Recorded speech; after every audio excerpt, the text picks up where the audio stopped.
Look at this painting, a woman standing alone at a window, reading a letter in the pale morning light. The image is so precise, so still, that it almost doesn't feel like a painting. It feels like a photograph. And that detail, that impossible stillness, is exactly what has haunted art historians for 300 years. Because Vermeer painted 34 works in his entire life. 34. And in almost every single one, the light behaves in a way that no other painter of his era could explain or replicate. Some called him a genius, others suspected something else entirely. Johannes Vermeer was born in Delft in the Dutch Republic in 1632. He lived 43 years. He left behind 34 paintings. 34, that's the entire life's work of one of the most technically gifted painters in human history. 34 canvases.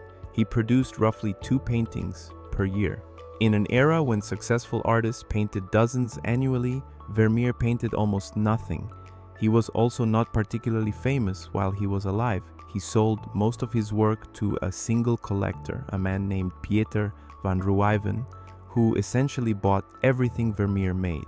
When Vermeer died in 1675, he died in debt. His wife had to declare bankruptcy. The paintings were sold off to cover what he owed. For nearly 2 centuries after his death, Vermeer was largely forgotten. And then the 19th century came, and art historians started looking again. And they noticed the same thing that anyone notices when they look at his work closely enough. Something is wrong. Not wrong in the sense of a flaw, wrong in the sense of an impossibility. Let's talk about what Vermeer actually painted, because the technical achievement here is worth slowing down for. In The Milkmaid, painted around 1658, the light enters from a window on the left side of the frame. It falls across a ceramic jug, a wicker basket, a linen cloth, a wooden table. Every single surface reflects that light at the precise angle it would reflect in physical reality, not approximately, exactly. When lighting engineers have analyzed his paintings, they have found that the light sources behave according to optical physics that Vermeer had no formal training to understand. When perspective specialists have analyzed his interiors, they have found that every line, every angle, every recession point is geometrically correct to a degree that would require either extraordinary mathematical knowledge or something else, something that helps you see. There is also the question of what Vermeer doesn't do. Most painters of his era show their brushwork. You can see the hand, the texture of paint built up in layers, the individual strokes, the choices.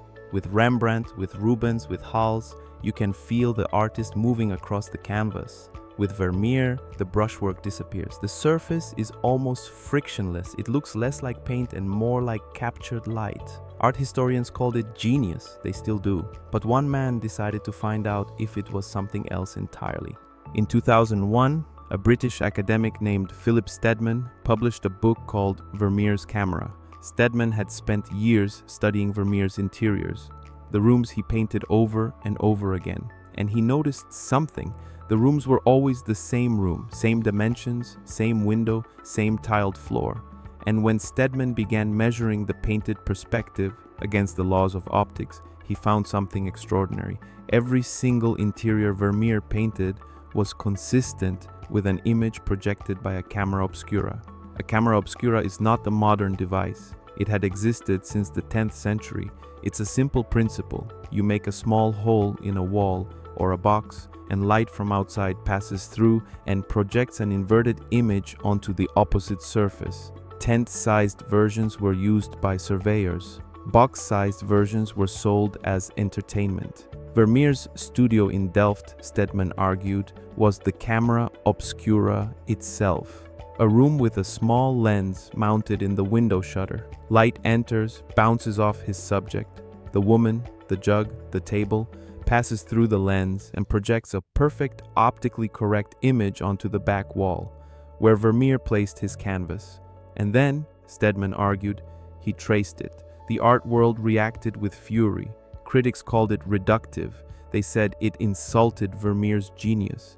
That technology could explain the lines, perhaps, but not the color, not the light, not the soul of the work. That you cannot point a machine at something and produce the Milkmaid. And then Tim Jennison decided to prove them wrong, on both sides. Tim Jennison is not a painter, he is an inventor. He built the technology behind video toaster software. He is an engineer. In 2008, Tim Jennison became obsessed with Vermeer. He spent the next 5 years reconstructing from scratch exactly what Vermeer's process might have been. He built a period-accurate room. He sourced period-accurate pigments. He constructed optical devices consistent with the tools available in 17th century Delft. And then he sat down to paint the music lesson, one of Vermeer's most complex interiors. Dozens of objects, complex light, a figure, instruments, a mirror reflecting the room behind her. Tim Jennison had never painted a significant work in his life. It took him 130 days. When he finished, he stood in front of the original Vermeer at Buckingham Palace. The music lesson hangs in the British Royal Collection, and compared it to his replica. The two paintings were, to the naked eye, indistinguishable. David Hockney, one of the greatest living painters in the world, a man who had been arguing for years that the Dutch masters used optical devices, saw the result and said it was proof that Vermeer hadn't painted from observation, he had painted from projection. The documentary about Jennison's experiment was called Tim's Vermeer. It was released in 2013, and the debate it ignited is still not resolved, because here is the question that nobody can answer cleanly. If Vermeer traced projected images, does that make him less of a genius?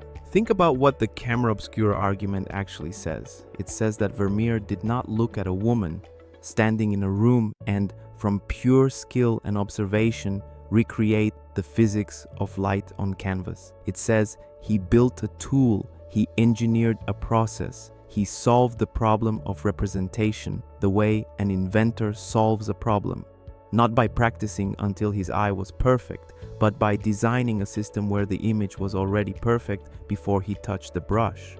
Art historians find this devastating because the entire canon of Western art history is built on the idea of the artist's hand, the trained, suffering, gifted human hand translating vision into paint. If Vermeer used a lens, the hand was just filling in a projection. But here is what the science argument misses. Stedman's reconstruction explains the geometry. It explains the perspective. It does not explain the color. The light in Vermeer's paintings is not simply photographically accurate. It is emotionally weighted. The way a specific yellow falls across a specific surface in the Milkmaid is not just correct, it is inevitable. It feels like it couldn't be any other way. A camera obscura projects a black and white image in low light.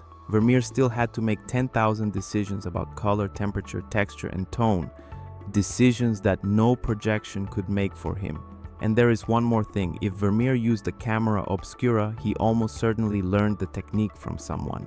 And there is one man, a scientist, a lens grinder, a man obsessed with seeing things no human eye could see, who lived within walking distance of Vermeer's studio in Delft. Antonie van Leeuwenhoek, the man who invented the microscope. Leeuwenhoek and Vermeer were born the same year in the same city. When Vermeer died, Leeuwenhoek was named executor of his estate.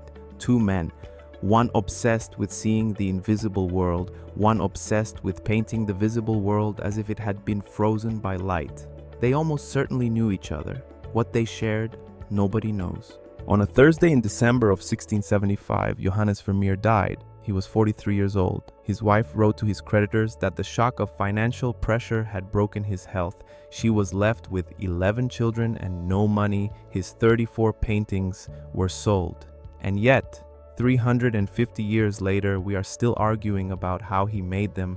Scientists publish papers, engineers reconstruct his studio, physicists model his light sources, painters defend his genius. A man with no artistic training spent 5 years trying to replicate a single canvas. Because Vermeer did something that no camera obscura, no lens, no projection, no optical tool could do alone. He made you feel like you were standing in that room, like the light was real, like the woman pouring milk had just moved a moment ago and would move again, like if you reached out and touched that pearl, it would be cool against your fingers. That's not technology, that's not geometry, that's what it looks like when a human being turns a problem into a language.